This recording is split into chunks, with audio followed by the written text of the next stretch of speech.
Well, folks, today we're going to look at the power of color. The power of color. Now, color is the first thing we see when we walk into a room. We see the color of the walls, the furniture, the rug, etc. When we meet or see somebody, what's the first thing we see? We see their color, their clothes, their shoes, their hair. Color, the colors we see shapes our feelings and our emotions. But what does our choice of color say about us? What's it say about us? Let's find out. Our guest today, who will be back in a moment, is Kate Griffiths. Kate runs the international coaching practice, working with world work, as she calls it, world work, which she will get into. She's a color psychologist, an organizational systems coach, a facilitator, author, and a podcast host. She specializes in showing people and organizations the power and the influence of color. So, Kate, welcome to Life Altering Events. Oh, thank you. It's so wonderful to be here. I really appreciate the invitation, and it's also lovely to meet you, Melissa, as well. So I guess where I want to start with is, as we would say in our podcast, Colourful Conversations, colour offers a roadmap to consciousness. It's not the only way to consciousness, but it's a way of understanding that we see the world not as it is, but as we are, which is also an NLP term, which you might be familiar with. And it's really helpful to hold this when we're trying to understand what our clients are going through, whether that's as individuals or as teams in organisations. Because what tends to happen is that they may have already spotted that repeating pattern. You know, why do I always tense up when this happens, or why do I feel triggered by that? And they're aware of that, but they don't know how to manage it. And it's really, I think what I love about colour is you can just look at a colour and go, I love that colour. You know, you probably went through that whole process when you were choosing your logo and your, you know, the backdrops that you have, because you know the importance of that is that even if you don't understand what it means something to you, and that's the same for everyone else. And I guess that's really how colour works. It takes us out of our thinking mind into that deeper space. It's about how we feel and connecting to that, and then beginning to understand what the root cause of something is. And in a way, it's sort of sensing all of that stuff. So we can't do it if we're thinking at 100 miles an hour and talking at 100 miles an hour. We're in that, what I call almost consensus reality, which is, you know, the to-do list. And if you think about the to-do list, you've always got one. And as you cross 2 or 3 things off, another 10 appear that have to be done. So it's that ability to go, do you know what, that's always going to be there. It's like you're always going to have to put dinner on the table, or do the shop every week, or do the washing. All of that sort of mundane 3D stuff is there all the time. But do we give ourselves time to see what else is present or wanting to emerge? Because I think that more soulful side of ourselves, you know, our higher self, that intuitive intelligence, it's also really subtle, and it can be easily startled. I heard you say, Kate, 2 things that leaders and organizations don't like are change and status quo. Now, this sounds like a very contradictory statement. How do you address that? I love your question, and it's really weird when you hear your words repeated back to you like that. And I do absolutely say that, and I think that gets to the heart of the rub of the matter, really. And what do I mean by that? I suppose that this is, you know, we live in a complex world. These are complex times. So, you know, the old adage, oh well, you know, we just need one great leader and they can resolve it. Well, that's a load of old nonsense, frankly. We all need to work together, come together in that sort of collective way. But what I mean by that statement is actually the key to it all, in my opinion, is being able to hold those paradoxes. So let's take maybe an easier one. Being and doing are pretty much the opposite of each other, aren't they? Mm. And in colour terms, we could associate being with green and doing, doing with red. And those are the complementary colours. So if you take Goethe's colour, for example, and you need both, because you could also think about this in terms of the masculine and the feminine, right? The masculine is all about taking action, making sure things happen. So in your world of, yep, we've got this book, we're going to promote it, we're going to do that, you know, and there's a whole series of actions to do. But before any of the doing, so in the foundation, one of the things that we developed, Kath and I say Kath and I because we used to run a consultancy together, we developed our own model. And so most people focus on, well, I want to have this, you know, whatever this is. It could be the beautiful house, the relationship, whatever it is. So they're focusing on that have thing. And says, well, I've got to do this in order to have that. And then there might be this tiny little space left for being. And we would say, actually, you've got it completely the wrong way around. What do you know inside of yourself? So, for example, when I met Frank, and when I'd never met him before, I'd seen him on social media, but we connected at a really deep level because we could, you know, speak about different things. So it's like, yes, it's an inner knowing, and then who are we becoming, or who are we being at this moment, and then it's about doing, you know, taking right-centered action, if you will. And then at the very end, there might be some have in that. Mm-hmm. Yeah, I love that. And, you know, the funny thing when you were talking about that is you're talking about the green and the red. It may be this is why I'm drawn to having red hair, because I'm a doer. You know what I mean? Like, I am a doer. I figure out how to get things done. I will certainly jump into, you know, the deep end of the pool, shall we say, right? And just be like, all right, we're going to figure it out. Is that something like if you, let's say maybe red is your favorite color, because we were just saying red. Tell us a little bit about, let's say, red. You know, red is a doer color. If you're drawn to red, let's just do like a little color analysis right now. If I'm drawn to red a lot, can you tell me a little bit, Katie, about me, or about why maybe someone would be drawn to red and maybe not even realize it? Because you're talking a lot about this, like subconscious, right? Colors, a lot of time conscious, but sort of subconscious, right? How we get these emotional reactions or attachments or, you know, energy towards them. Can you share us a little bit maybe about that? I think people might be interested to say, oh, what's my favorite color kind of mean about me a little bit? And that would lead, you know, them to have maybe these unique conversations with you as well, because not everyone realizes the power of color until, I mean, they do, but they don't, right? And I think that's the whole vibe of what you do is so important. Is it's important, but we don't realize it on that conscious level all the time. Yeah. So if we take the red and green thing, so actually, I've got a bottle here, which you can just about see with the. Let me put the. There it is. There. Yep. Got it. So it's that on top and green on the bottom, and exactly. So you said it's beautiful. So if you think about how did that make you feel when you looked at it? For me, I feel that made me feel like uplifted, but like a calm and happy uplifting.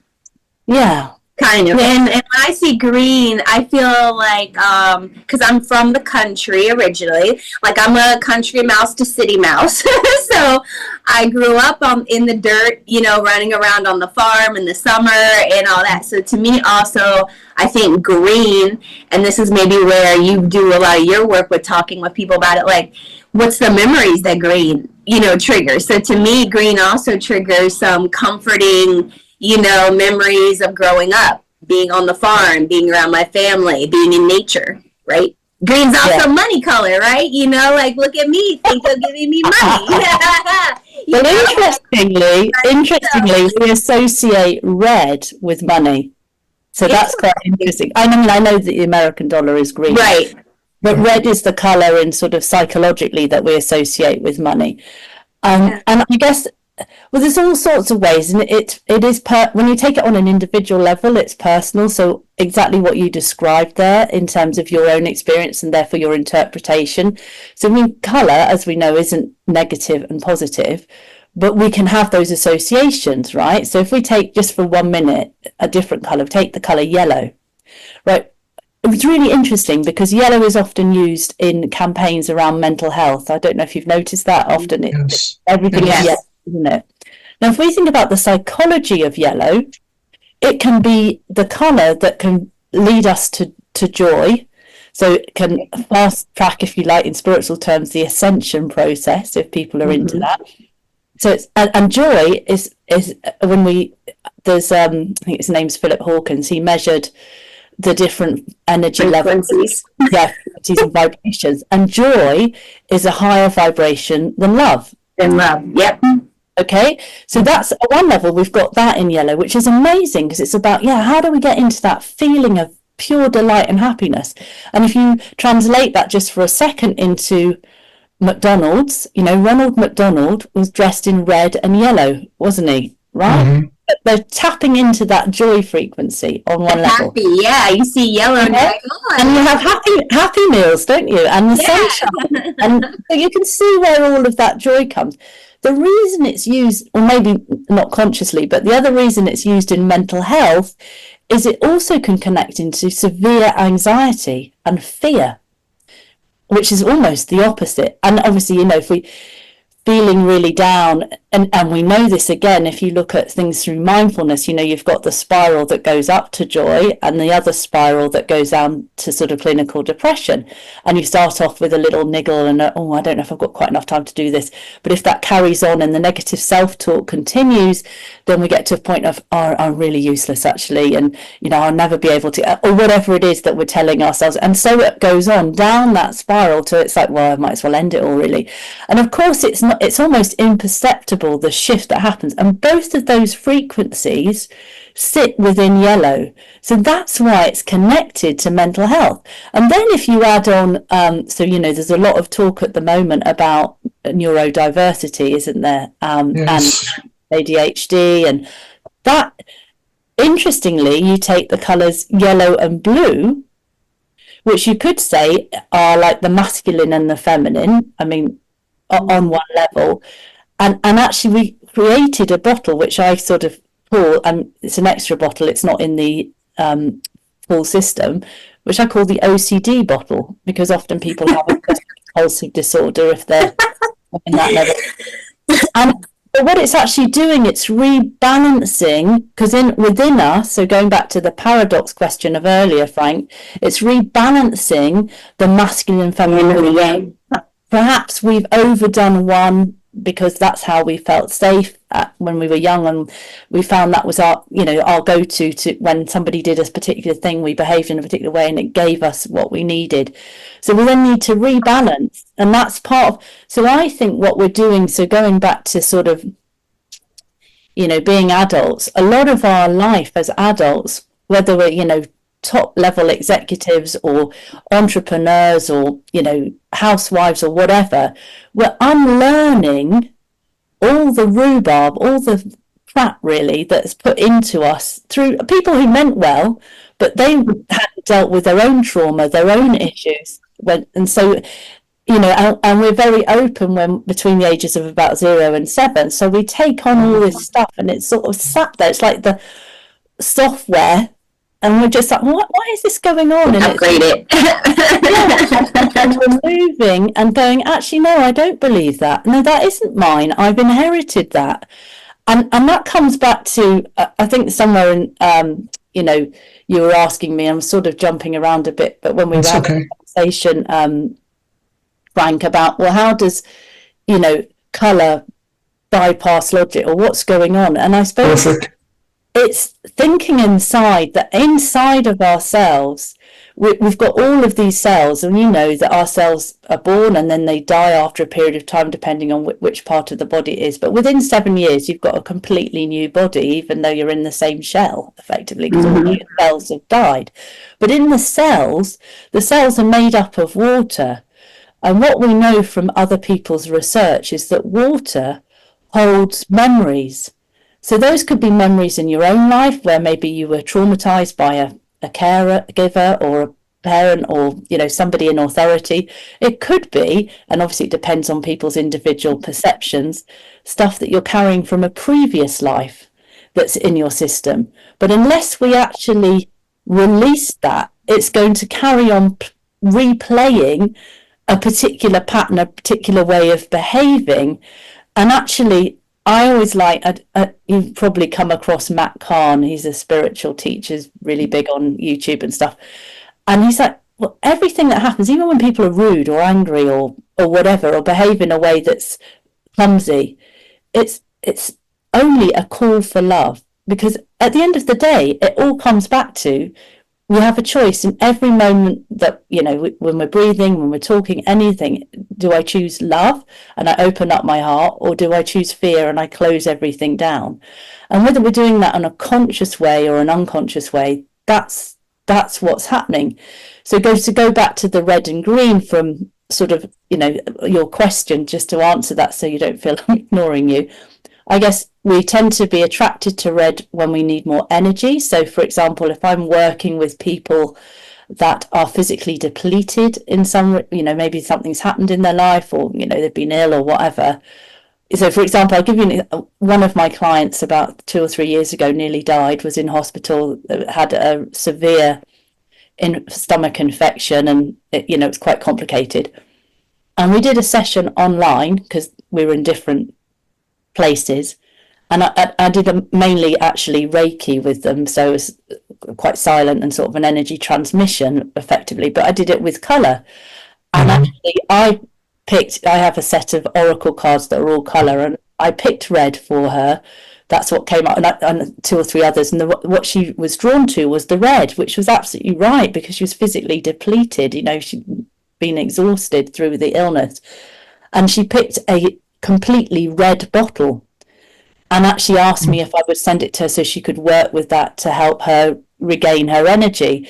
So that's obviously that's an extreme example, but that's kind of that. And the green often we're attracted to green when perhaps maybe our life is so busy and there's so many things going on and so many deadlines and so much stuff to do, and it's that never ending to-do list that we talked about before. We just need to breathe and smell the flowers and just go, yeah. It comes back to Peter Hawkins. He's a well-known coach and emeritus professor of Henley Business School. And he's recently published a book on beauty. And I really loved what he put in there because it really spoke to me. What he said was, just think for a moment, in any given day, and you can do it right now, how many times have you stopped and gone, wow, that's amazing, it's beautiful, or it's awe-inspiring, or, whatever. And then if you consider that, you might have done it once or twice, probably. And in relation to how many times have you looked at your phone to respond to a message, or because you've been beat or somebody's called you, and that might be 100 times. And that's why we're out of balance at the moment, because we've got into a world where it's all about efficiency and progress and tasks, and we're not human doings. There's a clue in the name. We're human beings. Right. That's excellent. I love that. Color, it appears, color is a way to create an identity. Is that correct?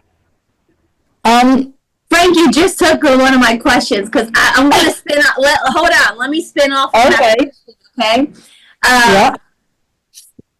Using Frank's question, but also this idea, do you think it's valuable that people kind of use color to kind of like their signature color or like your signature style? Do you think that's sort of like a valuable thing for us to evaluate and kind of figure out? Because of course businesses do it with their brand, right? They spend a lot of money, they do a lot of research, right? They hire people like you to say, what's the color mean? What does it evoke? How am I supposed to feel? But do you think that this is also something valuable for us as the human being individual, that's important that we also consider beyond just that for our business, our entrepreneur, or our passion projects? Yeah, I mean, I also think you've sort of asked two questions in one. So I'll start with the individual and I'll move on to the organisation. So hopefully we get both takes on it. So I'm going to give you an example. So when, for many, many years, my favourite colour was orange. I wore a lot of orange. My mother-in-law, who's no longer with us, often bought me, like, she bought me an orange, beautiful orange coat, orange gloves, an orange, I don't know, blanket, a towel. I loved orange. I couldn't have enough orange. It was just my absolute, and everyone was like, yep, that's Kate's colour. And then I trained in colour. And when I was training in colour, you go through each of the colours and you associate with them and what do they mean to you and, and other people. And, so you're expanding your sort of understanding of colour. That's one of the ways we learn. And when we were looking at orange, one of the things that we were asked was, okay, so out of this list of things, what is it you want to heal? And they were quite big things, around trauma or being violated or those sorts of things. I was like, oh, that's nothing. None of this applies to me, and I was quite sort of about it. And my teacher was really great, and she said, well, which bottle did you pick? And she just literally read out the description for that bottle that they're available online. And as she said, something came into me, and I started to share about that, which was connected to orange.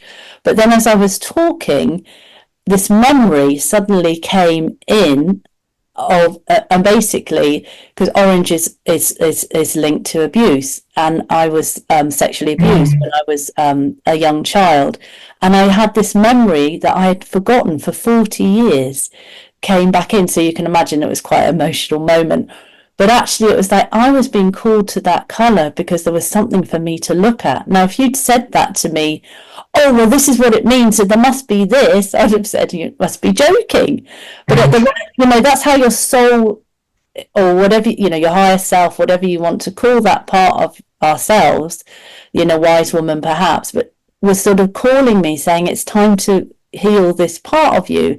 And since then, I still like the colour orange, but it wouldn't necessarily be my go-to colour. So that's how it works sort of on the individual level. And I think, there's lots of things that you can say about kind of, the corporate identity, what is it worth paying all this money? What does it mean?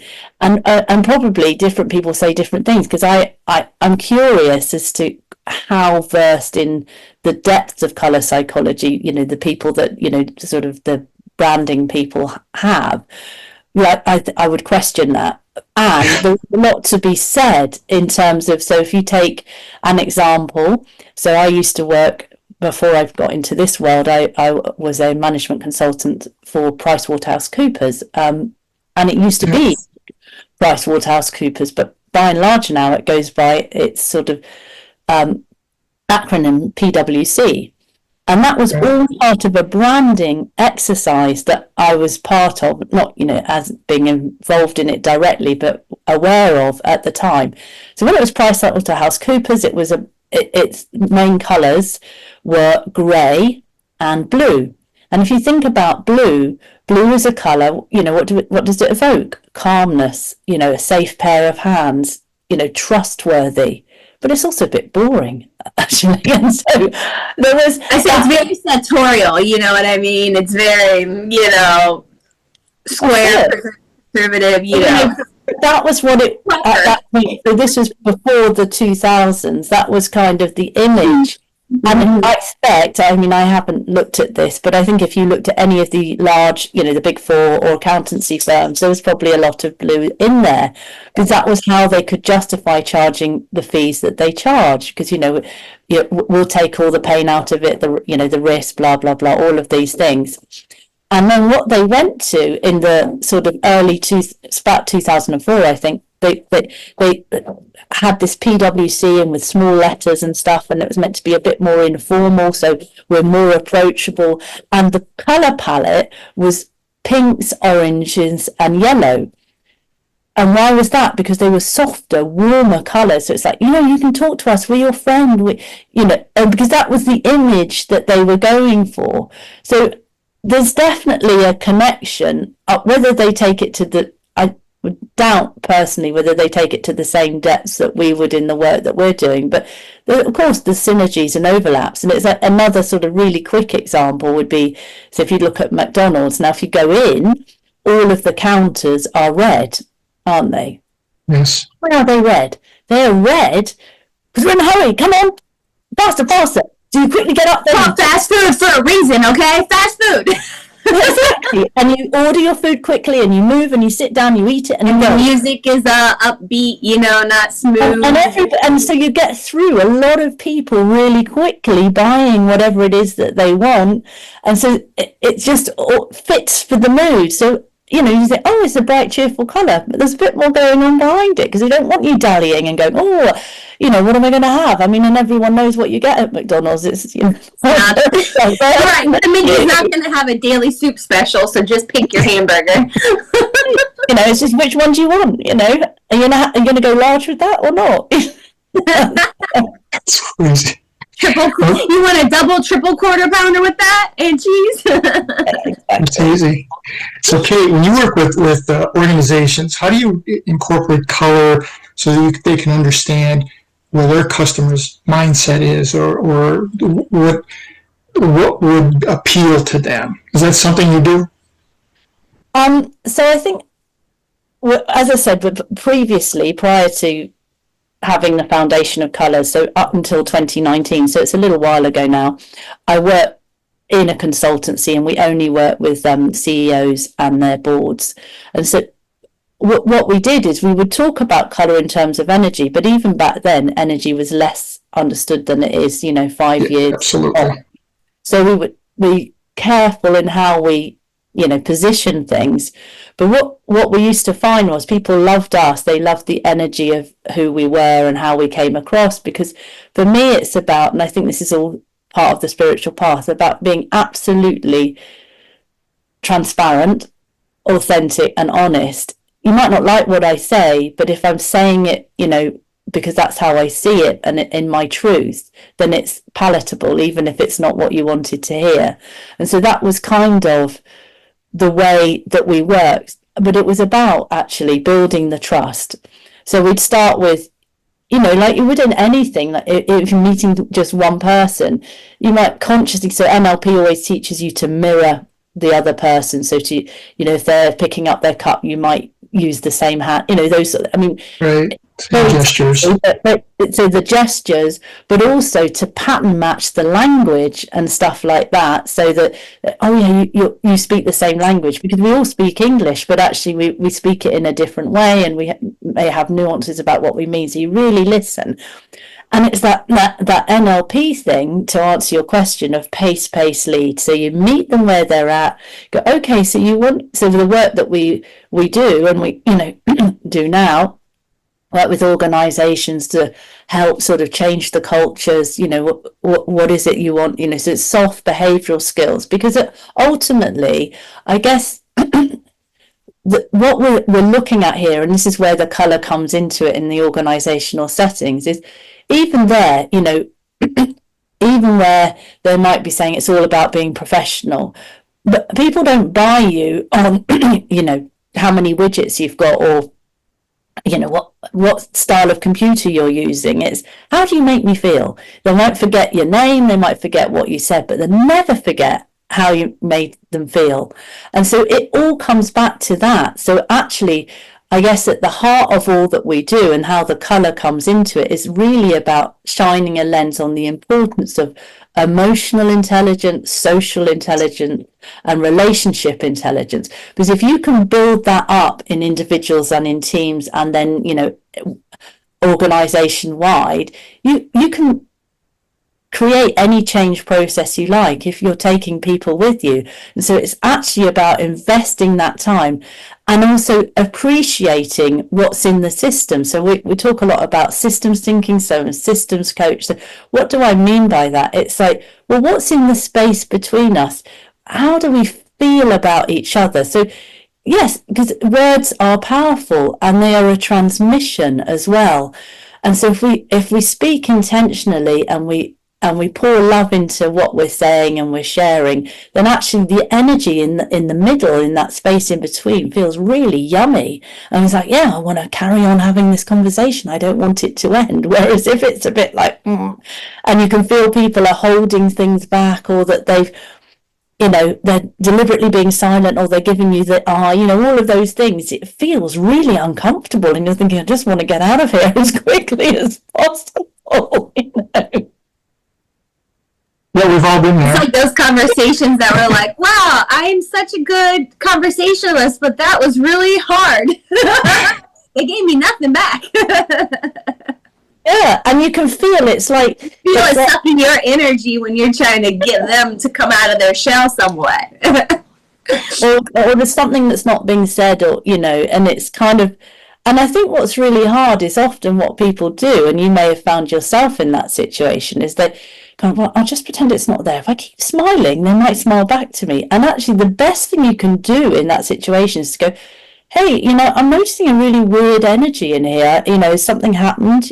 And maybe it's that they've just found out their mum's died, or something really awful has happened, but they're not allowed to talk about it. But if we open up the space and we give permission, and we come with that sort of, as I say, that open heart, so there's no judgment here, then they can share. And actually in that, it's in that messiness, in that messy space, that we really find that depth of connection, and suddenly remember our humanity and the rawness and the realness. And then it's like, wow, yeah, Yeah. They say the message is in the messy, right?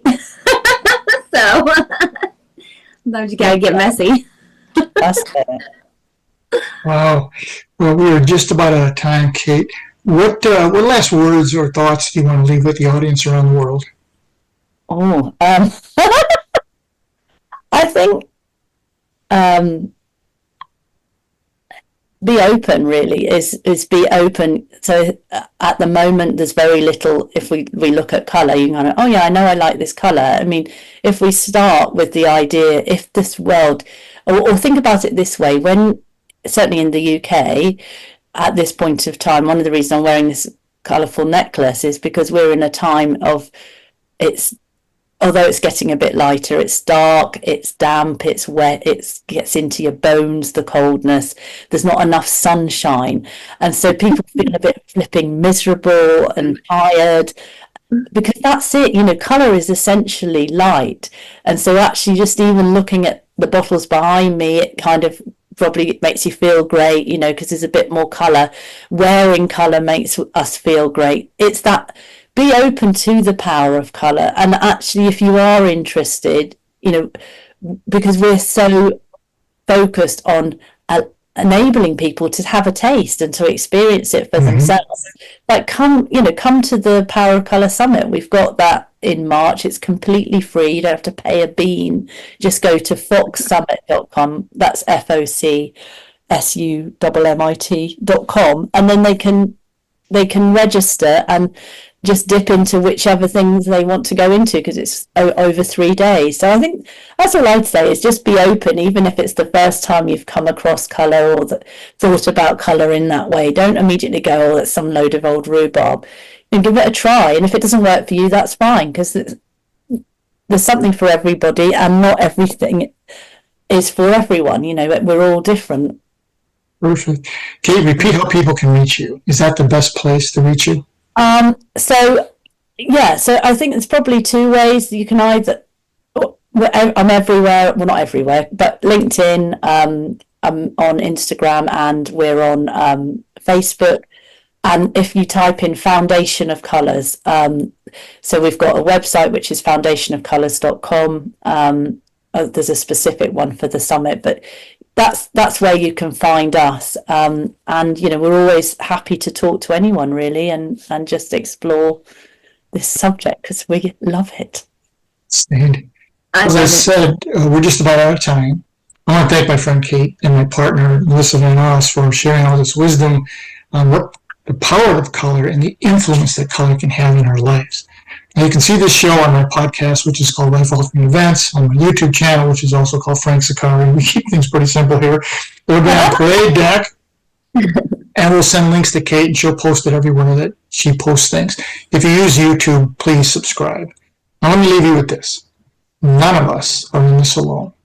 And the secret to walking on water is to know where the rocks are.